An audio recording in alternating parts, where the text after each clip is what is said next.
Captain Sarah Mitchell had served her country for 15 years, but you wouldn't know it from the way some people treated her at Fort Harrison.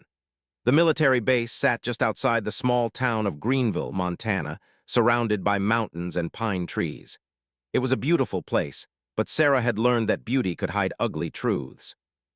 On this cold Tuesday morning in November, Sarah walked across the flight line toward the hangar. Her breath made small clouds in the freezing air. She wore her flight suit with pride, even though she knew what was coming. "Well, well, well," called out Lieutenant Marcus Webb from beside a helicopter.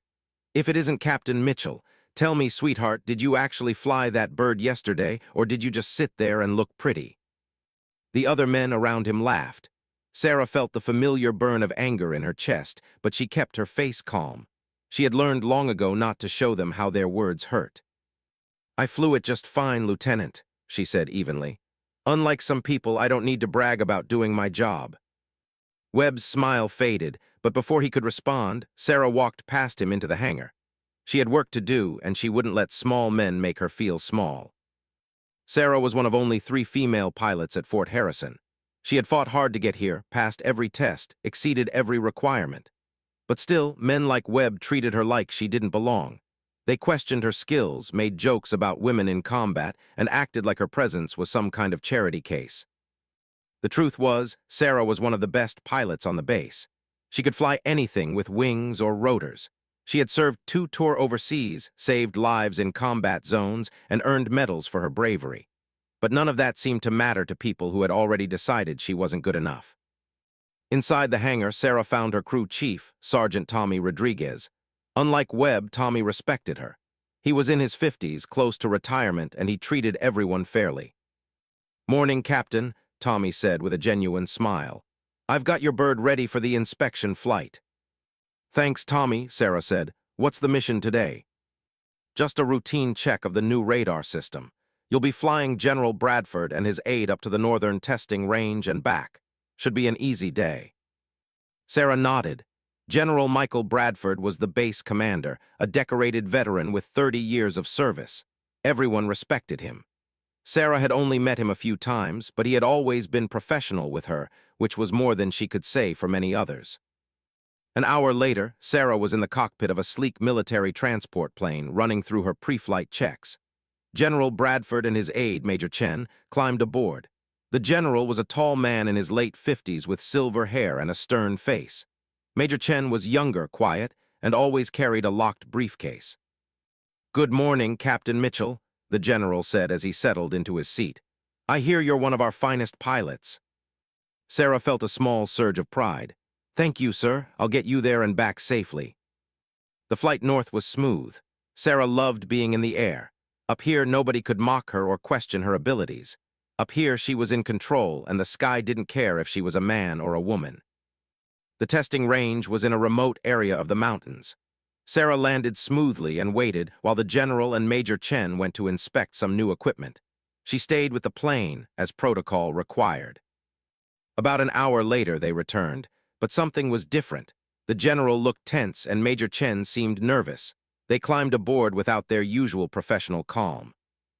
As Sarah prepared for takeoff, she heard voices from the passenger cabin behind her. The general and Major Chen were talking, and they must have forgotten that the cockpit intercom was still on. "Are you sure about this, sir?" Major Chen was saying. "If anyone finds out—" "Nobody will find out," the general's voice came through clearly. "The buyers are waiting at the coordinates I gave you. We make the exchange tomorrow night, and by the time anyone notices, we'll have the money transferred and be untraceable." Sarah's hands froze on the controls. Buyers, exchange, money, what were they talking about? "But sir, those weapons, they're experimental if they end up in the wrong hands." "That's not our concern anymore," the general said coldly. "I've given 30 years to this country, and what do I have to show for it? A pension that barely covers my bills. Meanwhile, politicians get rich while we do the dying. It's time I got what I deserve." Sarah felt like she'd been punched in the stomach. General Bradford, the decorated hero everyone respected, was selling military weapons. She didn't know the details yet, but she knew enough to understand this was serious. This was treason. She kept flying, her mind racing. Should she confront them? Should she radio the base? But who would believe her? She was Captain Sarah Mitchell, the woman pilot that half the base thought didn't belong here. And he was General Michael Bradford, a living legend. Sarah made a decision. She would say nothing now, but she would find out more. She would gather proof, and somehow she would stop whatever the general was planning. Because that's what soldiers do. They protect their country even when it's hard, even when nobody believes in them. The flight back to Fort Harrison seemed to take forever.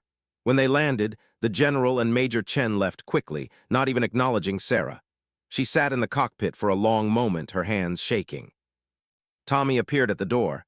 "You okay, Captain? You look like you've seen a ghost." Sarah looked at him, this kind man who had always treated her with respect. She wanted to tell him everything, but she couldn't. Not yet.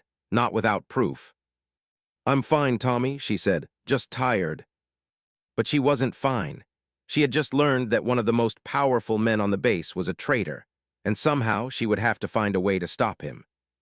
Even if nobody would believe her. Sarah didn't sleep that night. She lay in her quarters at Fort Harrison, staring at the ceiling, replaying the conversation she'd overheard. The general's words echoed in her mind. Buyers, exchange, weapons tomorrow night. She had less than 24 hours to figure out what to do. The next morning, Sarah went to the base library before dawn. She used one of the public computers to search through recent shipment records and equipment inventories. She didn't have high-level clearance, but she knew how to find information if she looked carefully. After 2 hours of searching, she found something that made her blood run cold. 3 weeks ago, 12 experimental surface-to-air missiles had been shipped to Fort Harrison for testing. These weren't ordinary weapons. According to the reports Sarah could access, these missiles could take down any aircraft, even the most advanced fighters. They were designed to be portable, easy to use, and nearly impossible to defend against. And according to yesterday's inventory, all 12 missiles were still at the northern testing range, waiting to be transported back to the main base.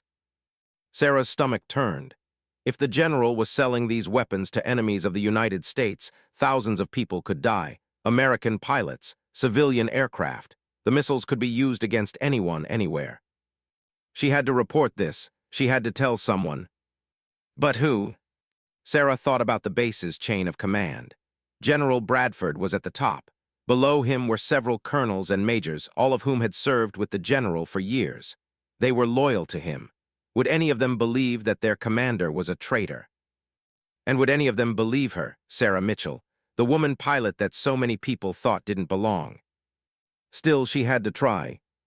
Sarah went to see Colonel James Peterson, the second in command at Fort Harrison. He was in his office reviewing papers. He looked up when she knocked. "Captain Mitchell," he said, not unkindly, "what can I do for you?"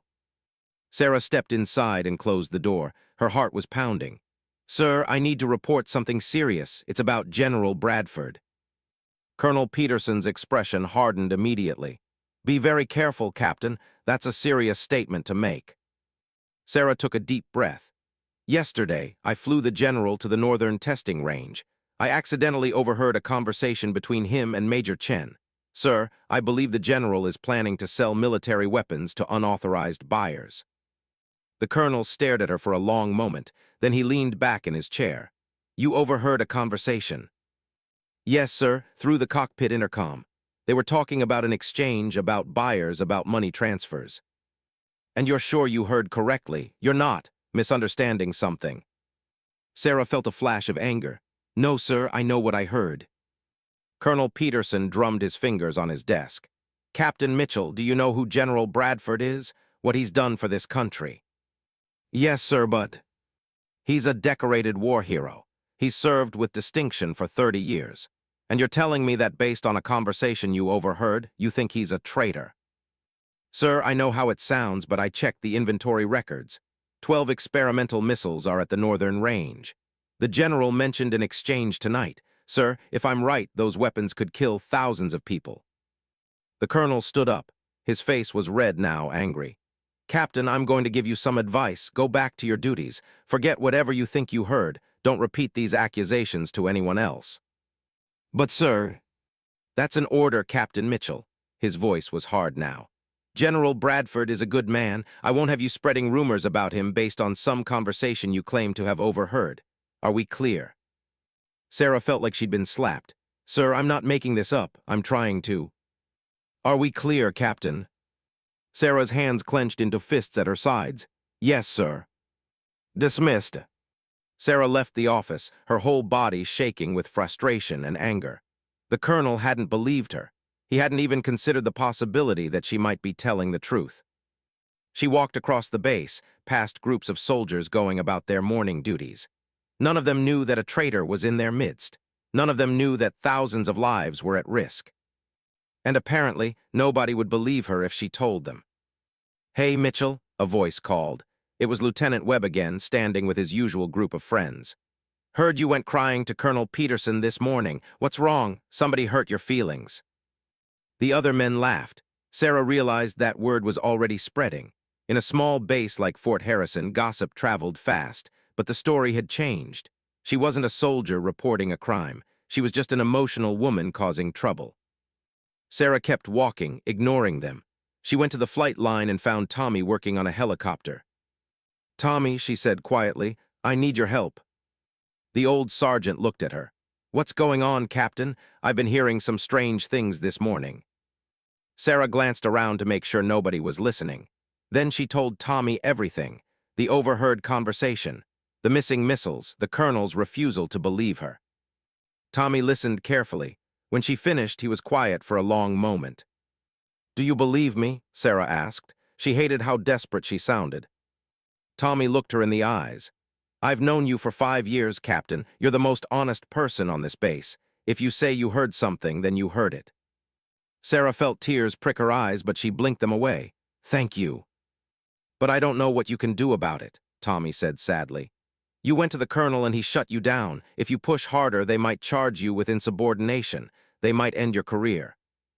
"I know," Sarah said, "but if I do nothing, those weapons will be sold. People will die."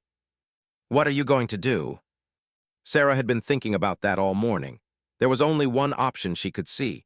It was dangerous. It would probably end her career. It might even land her in prison. But it would stop the general.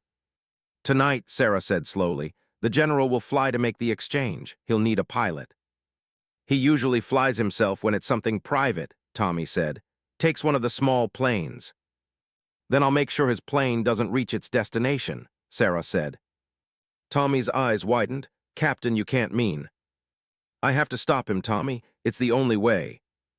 They'll court-martial you. They'll say you're crazy, that you attacked a superior officer."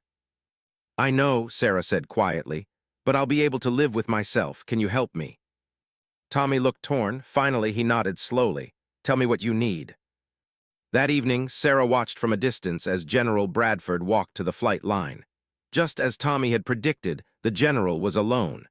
He went to one of the small transport planes, did a quick pre-flight check, and climbed aboard.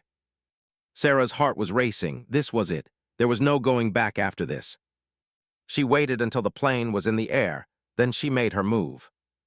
Sarah ran to the closest helicopter, a small two-seater that Tommy had left ready for her. Her hands moved automatically through the startup sequence. She'd done this 1,000 times, but tonight her fingers trembled. The helicopter's rotors began to spin. Within 2 minutes, Sarah was in the air, chasing after the general's plane.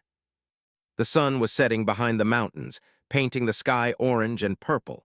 It would have been beautiful if Sarah's heart wasn't pounding so hard she could barely breathe.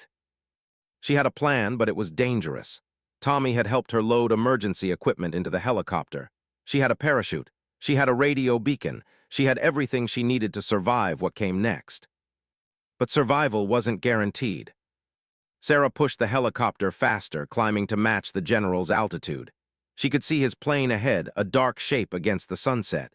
He was heading north toward the testing range, toward the missiles, toward the buyers who would use those weapons to kill innocent people. Her radio crackled. "Unidentified helicopter, this is Fort Harrison Tower. You are not cleared for flight. Return to base immediately."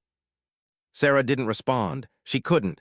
If she spoke, they would order her down and she would have to refuse. Better to stay silent. The radio crackled again. "Captain Mitchell, we know it's you. Return to base. That's a direct order." Still, Sarah stayed silent. She was getting closer to the general's plane now, close enough to see the registration numbers on its tail. Her radio switched to a different channel. The general's voice came through, hard and angry. "Captain Mitchell, what the hell do you think you're doing?" Sarah's hand hovered over the radio. Finally, she pressed the button. "I'm stopping you, sir." There was a pause. "Stopping me from what?" "From selling those missiles, from betraying your country." Another pause, longer this time. When the general spoke again, his voice was different, colder. "I don't know what you think you know, Captain, but you're making a serious mistake." "No, sir, the mistake was yours. You forgot the cockpit intercom was on yesterday. I heard everything." The general cursed. "Listen to me very carefully, Captain. You need to turn around and land. We can talk about this." "There's nothing to talk about, sir." "Damn it, Mitchell, do you know what you're doing? You're destroying your career. I'm a general. Nobody will believe you." "I know, sir. They already don't believe me. I reported you to Colonel Peterson this morning. He dismissed it. He said you were a hero, that I must be mistaken." The general's laugh was bitter. "Then what do you think you're accomplishing here?" Sarah took a deep breath. "I'm making sure you don't reach those buyers." "How, you going to shoot me down? You're not armed." "No, sir, I'm not going to shoot you down." Sarah pulled the helicopter closer to the plane, matching its speed exactly. Her hands were steady now. Fear had burned away, leaving only determination. Tommy had explained it to her. If she could position the helicopter just right, if she could clip the plane's tail with her rotor, the plane would be damaged but not destroyed. The general would have to make an emergency landing. He wouldn't reach the exchange point. The deal would fall apart. Of course, when her rotor hit the plane's tail, her helicopter would also be damaged. Badly. She would have seconds to maintain control, maybe enough time to get clear and deploy her parachute before the helicopter went down. "Maybe." "Captain Mitchell, don't do this," the general said. His voice had changed again. He sounded almost pleading now. "You're right, I was going to sell the missiles, but do you know why? Do you know how little they pay us? How hard it is for veterans? I gave everything to this country."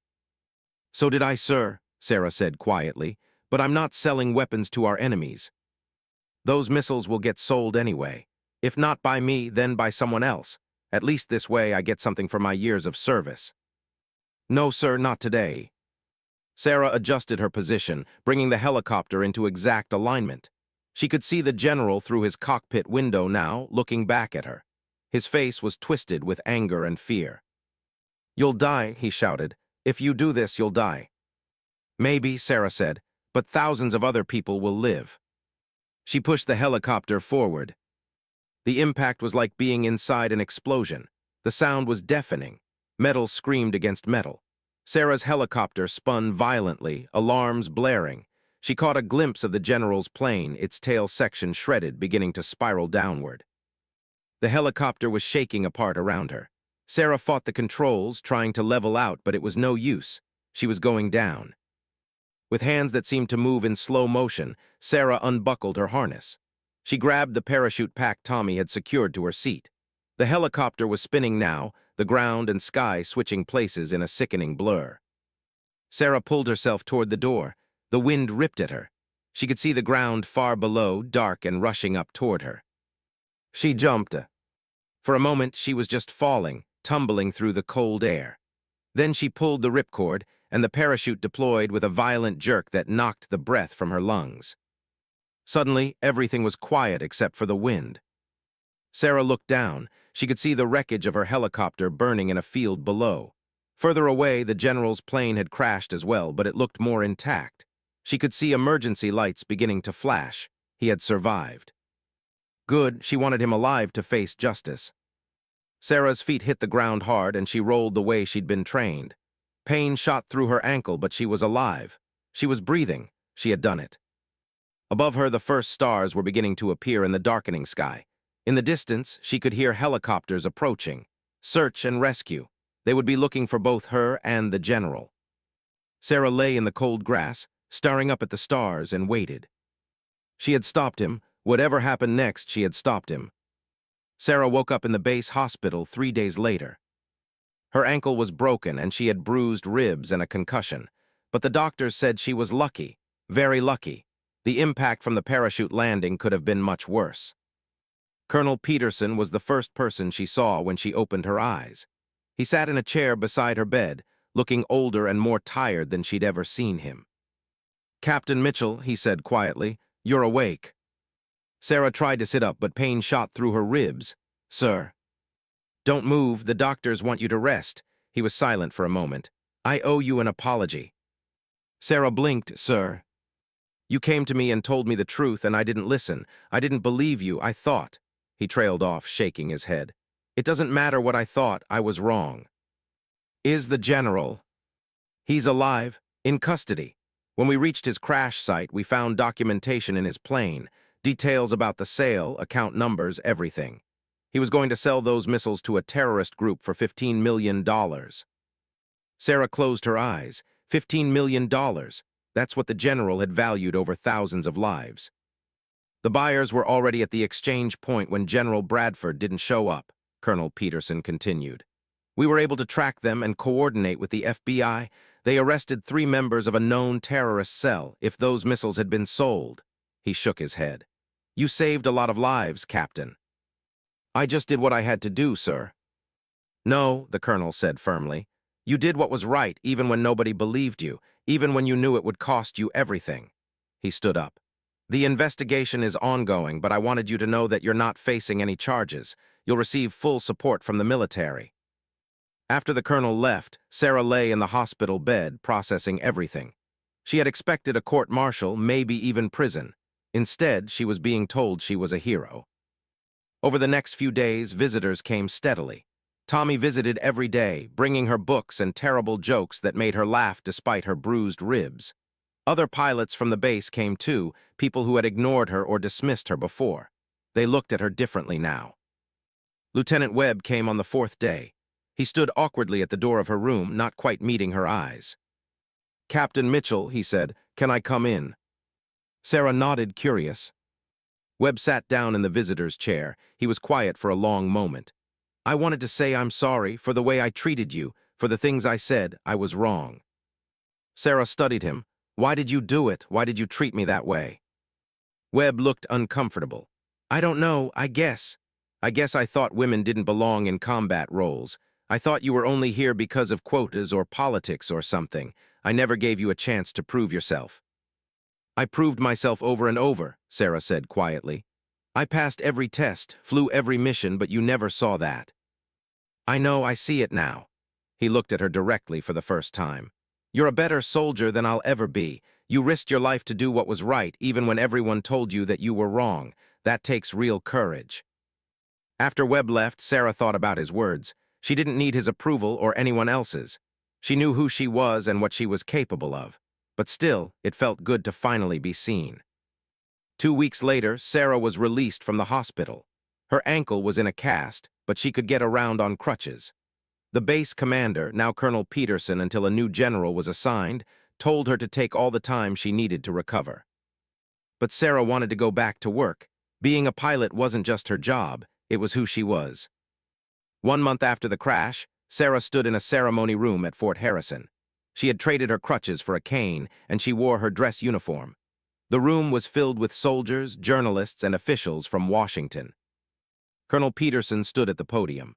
Today, we honor Captain Sarah Mitchell for extraordinary heroism and service to her country. Captain Mitchell discovered a plot to sell advanced military weapons to terrorist organizations. When her reports were dismissed, she took decisive action to prevent this betrayal, at great personal risk to her own life. Sarah stood straight despite the pain in her ankle. She looked out at the assembled crowd. She saw Tommy grinning with pride. She saw pilots from her squadron standing at attention. She saw Lieutenant Webb, who nodded respectfully to her. For her actions, Captain Sarah Mitchell is awarded the Distinguished Flying Cross and is promoted to the rank of Major. The room erupted in applause. Sarah felt tears on her cheeks, but she didn't wipe them away. These were good tears, earned tears. After the ceremony, reporters surrounded her with questions. How did she know the general was a traitor? Wasn't she scared? What made her decide to crash the plane? Sarah answered their questions patiently, but when one reporter asked, "How does it feel to be recognized as a hero when you were doubted before?" Sarah paused. She thought about all the years of being dismissed and mocked. All the times people had assumed she wasn't good enough because she was a woman. All the battles she had fought just to be treated with basic respect. "It feels good to be recognized," Sarah said finally. But I didn't do this for recognition. I did it because it was right, and I would do it again whether anyone believed in me or not. That evening, Sarah sat alone in her quarters, looking at the medal and promotion papers on her desk. Tomorrow, she would be Major Sarah Mitchell. Tomorrow, people would look at her with respect instead of doubt. But the real victory wasn't the medal or the promotion. It wasn't even that people finally believed in her. The real victory was that she had believed in herself. When everyone else said she was wrong, she knew she was right. When everyone else told her to give up, she kept fighting. When everyone else valued reputation over truth, she valued lives over her career. That was what made her a hero. Not the crash, not the rescue, but the unshakable certainty that doing the right thing mattered more than anything else. Sarah's phone rang. It was her mother calling from her hometown in Ohio. She wanted to congratulate Sarah, to tell her how proud she was. "I always knew you were special," her mother said. "Even when you were a little girl, you always stood up for what was right." After the call, Sarah stepped outside. The Montana sky was clear and full of stars. Somewhere up there, planes were flying. Somewhere, pilots were doing their jobs, protecting their country, saving lives. And tomorrow, Sarah would join them again. Not as the woman pilot who didn't belong, not as the doubted whistleblower. As Major Sarah Mitchell, hero, soldier, and most importantly, someone who knew that courage meant doing what was right, even when the whole world said you were wrong. She had crashed a general's plane to stop his betrayal. She had saved thousands from death. But more than that, she had proven that integrity and courage weren't about rank or gender or what other people believed about you. They were about what you believed about yourself. And Sarah believed she belonged exactly where she was, doing exactly what she was meant to do. Protecting her country, flying toward the truth, and never ever giving up. The stars shone down on Fort Harrison, and in the distance, Sarah could hear the sound of helicopters taking flight. She smiled.